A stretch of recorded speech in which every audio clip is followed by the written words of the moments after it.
Having said these words, Jesus went out with his disciples beyond the brook Kidron, arriving at a garden where he often gathered with them.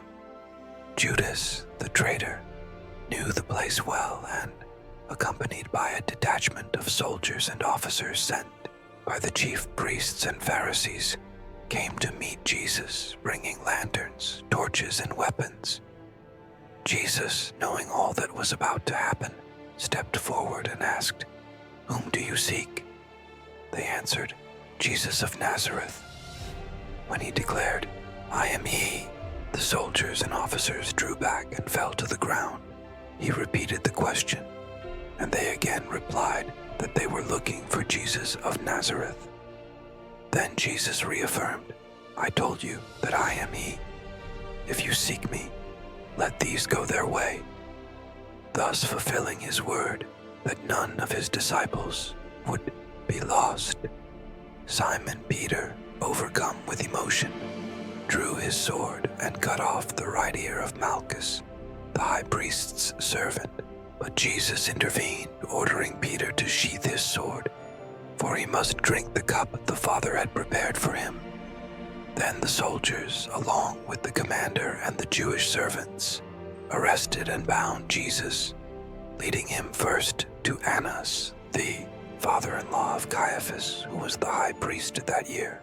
Caiaphas had already declared that it was expedient for one man to die for the people. As Jesus was taken away, Simon Peter and another disciple followed him. This disciple, being known to the high priest, was able to enter with Jesus into the judgment hall.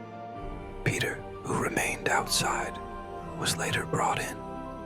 A servant girl at the door questioned him, "Are you not also one of this man's disciples?" Peter denied it, saying, "I am not." Nearby servants and guards were warming themselves around a fire, and Peter joined them. Meanwhile, the high priest questioned Jesus about his teachings. Jesus replied that he had always taught openly in the temple and synagogues, hiding nothing. One of the servants struck Jesus, asking if that was how he answered the high priest. Jesus responded, "If I have spoken wrongly, bear witness to the wrong. But if rightly, why do you strike me?" After this, Annas sent Jesus, still bound, to Caiaphas. Peter continued warming himself when he was again accused of being Jesus' disciple. Once more, he denied it. Shortly after, a relative of Malchus recognized him and asked, "Did I not see you in the garden with him?" Peter denied it a third time, and at that moment, the rooster crowed. In the morning, they led Jesus from Caiaphas' house to the praetorium. The Jews did not enter to avoid defilement, so they could eat the Passover. Pilate came out to them and asked what charges they brought against Jesus. They answered that if he were not a wrongdoer, they would not have handed him over. Pilate suggested they judge him themselves, but the Jews argued that they had no authority to execute anyone, thus fulfilling Jesus' words about the manner of his death. Pilate returned to the praetorium and questioned Jesus, "Are you the king of the Jews?"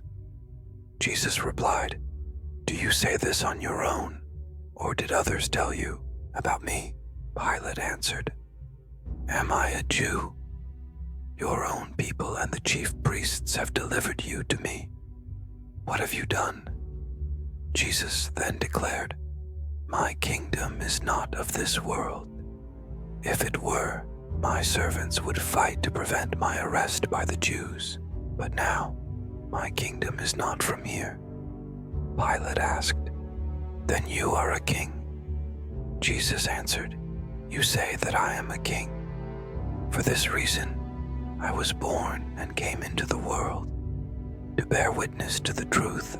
Everyone who is of the truth hears my voice." Pilate then asked, "What is truth?" And without waiting for an answer, he went out to the Jews and said, "I find no fault in him." But it was customary to release a prisoner during Passover. Pilate asked the people if they wanted him to release the king of the Jews, but they shouted loudly, "Not this man, but Barabbas." And Barabbas was a robber